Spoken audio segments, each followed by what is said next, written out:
नमस्कार, मी केअरिंग चित्रा, sharing happiness, Swanand इन्व्हेस्टा. नवीन calendar इयरच्या तुम्हाला खूप खूप शुभेच्छा.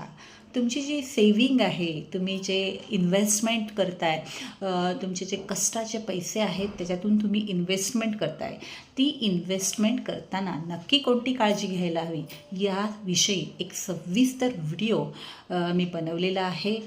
त्याची लिंक मी या डिस्क्रिप्शन बॉक्समध्ये देत आहे आणि त्याविषयी जर तुम्हाला आणखीन जाणून घ्यायचं असेल तर एक व्हॉट्सअप ग्रुपची लिंकसुद्धा मी तिथे देत आहे. तर त्या ग्रुपवर येऊन तुम्ही माझ्याशी संवाद साधू शकता. तर हे नवीन कॅलेंडर वर्ष तुम्हाला खूप खूप खूप आर्थिक सुबत्तेचं, भरभराटीचं आणि आरोग्य संपन्नतेचं जावो यासाठी खूप खूप शुभेच्छा.